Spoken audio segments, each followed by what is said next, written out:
Hakari and Todo, the two strongest third-year Jujutsu High students we know of, often compared to one another because of their aggressive personalities and overall aura. But what would happen if these two monstrous third years came to blows? Well, in this video, that's exactly what we'll find out. What's up guys, Russ Gambler here, and today I decided we should go into some 1v1 battles in Jujutsu Kaisen. Today's battle turned out to be Todo versus Hakari. I picked this battle because I've seen some comparisons between their personalities and things that happened to them. I mean, both of these brutes lost their arms in their fights. It's a fated battle, so like always, make sure to like, subscribe, and watch it till the end.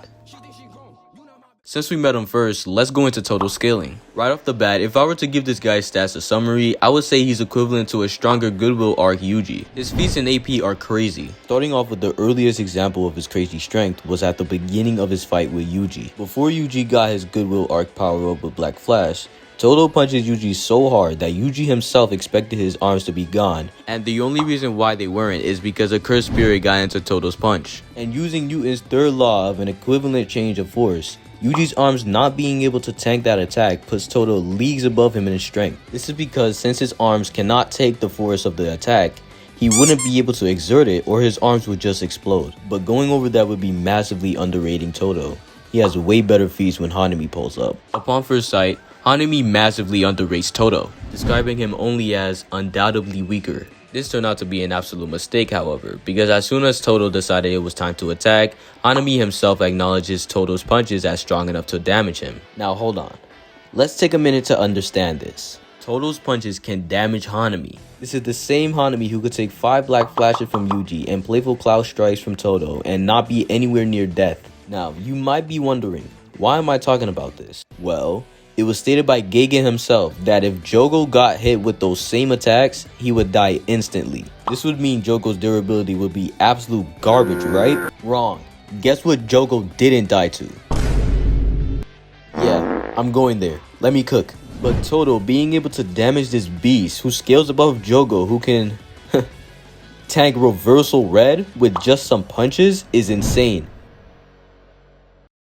Going into his durability, the best feat I could find is taking a Black Flash attack from Mahito. This was on top of being weakened by him literally slicing his own arm off. But something I found crazy is that Todo can take damage from multiple levels of attacks. One day he's bleeding because Yuji before his power up in the Goodwill arc beat him in the face, and then another he's taking Black Flashes from special grade curses. But in any case, I'd say his durability scales around similar to Yuji and Shibuya, if not maybe higher because of this manga panel. Mahito, trying to hit both Todo and Yuji at the same time, uses a bigger arm on Todo where he blocks it with relative ease. And remember, this is the same Mahito who can scar Yuji's face. But all that aside, let's go into his speed. Todo is clearly on the tier with Shibuya, Yuji, and Mahito. Todo being able to fight with Yuji against Mahito while using his curse technique and not holding Yuji back means he's at least relative to him. But this doesn't mean Todo's completely equal to Shibuya Yuji, as this states. In chapter 130, Mahito uses his domain expansion of 0.2 seconds. Todo had already used his simple domain to combat the domain expansion.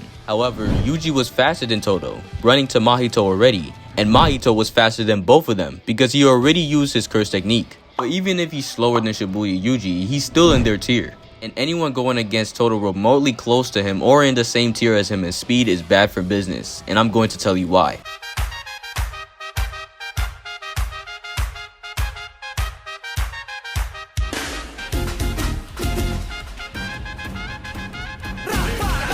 This technique is, to say the very least, annoying. This technique allows Todo to switch places with anything that possesses cursed energy above a certain level. So while he can't necessarily just switch with, say, a desk in a classroom, he can still switch with sorcerers not named Toji Amaki. Mahito, someone we established is faster than Todo, describes the technique as disoriented. Hold up.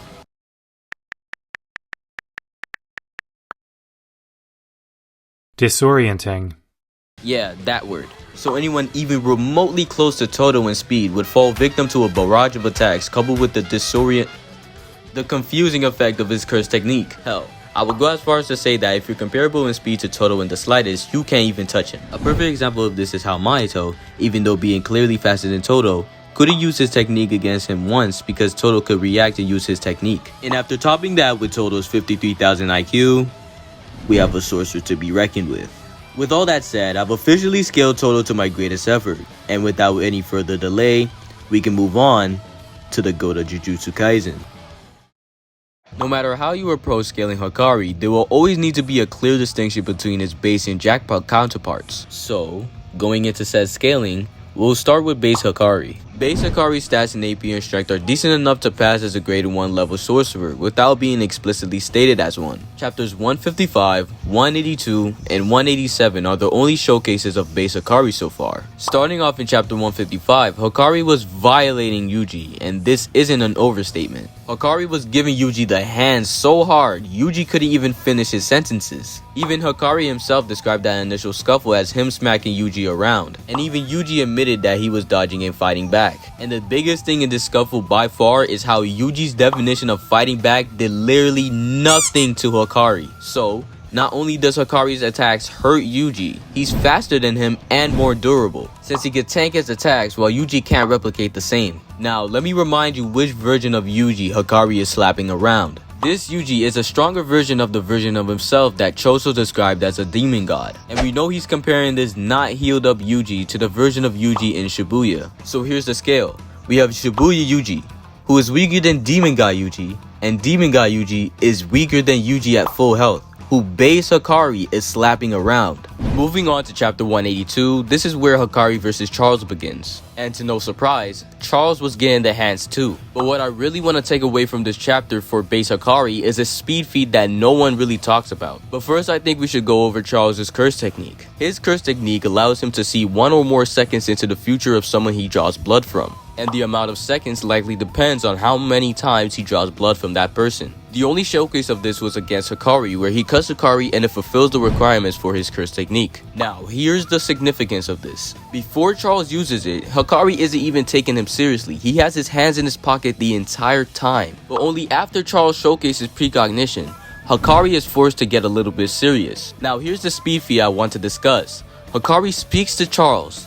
Charles replies while looking at Hakari, and Hakari blitzes behind him. Yes, I know Hakari said that he needs to use his eyes, but this just means Hakari moves so fast, Charles didn't see him maneuver around him with precognition. This is crazy, and not many sorcerers can replicate this feat. And again, after Hakari blitzes Charles, he's giving him the hands. Now moving on to the next showcase of base Hakari, we have base Hakari inside his domain versus Kashimo. From this chapter, I want to establish a cap for base Hakari, because even if I love him so much, base Hakari isn't holding a candle to Kashimo. Chapter 187 starts off with Kashimo asking Hakari if he's immortal at the moment. And as soon as Hakari basically confirms it, Kashimo rushes at him and beats the shit out of him. Hakari almost dies, but before he dies, he uses a pseudo spin to revive himself. After reviving himself, Kashimo rushes in again and beats the out of him, and Hakari revives himself once more. Now they enter reach mode, where Hakari hits his jackpot. But before we get into jackpot Hakari scaling, I'd like to wank base Hakari just a little bit more. So hear me out.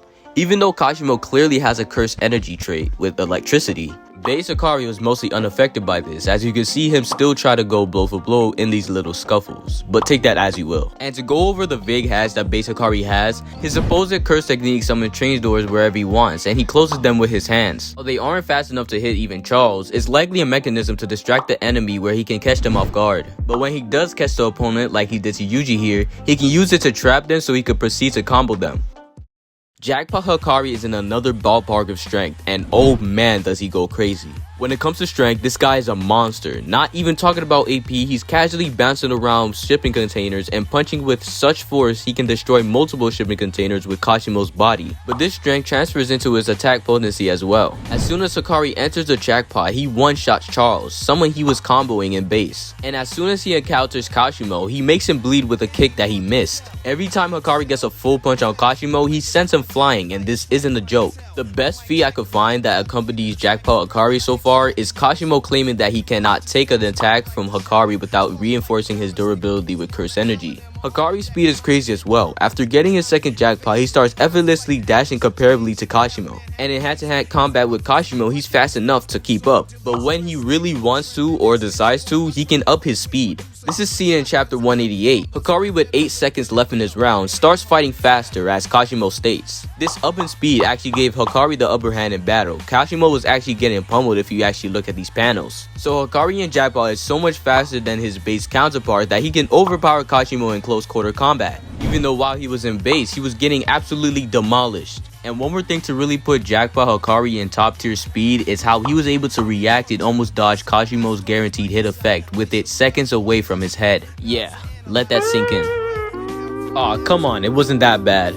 And in the durability department, his durability is likely insane if he decides to reinforce his body with cursed energy since he has infinite. But other than that, I can't really prove that his durability really changes because of his insane hacks, which we'll go into right now. Jackpot Hakari has shown the best reverse curse technique we have ever seen. As is described by the narrator, Hakari never acquired reverse curse technique, but because he has infinite curse energy in his jackpot state, his body reflexively uses reverse curse technique to avoid damage. On the surface, all this sounds like his infinite healing, and that's strong and all, but that's not it. His body heals the moment he gets hit by something, and this was shown during Hakari's second jackpot round. Kashimo set his guaranteed lightning strike to Hakari's head to combat the reverse curse technique. And the moment the lightning damaged Hakari's brain, Hakari started healing it and expelled the curse energy from the lightning through his nose. And this is just the surface of what Hakari's jackpot body can do. In chapter 189, Hakari sends Kashimo flying into the ocean in an attempt to exhaust all of Kashimo's curse energy. He succeeded in doing so, but Kashimo's electricity and water in reality worked against Hakari as much as it worked for him.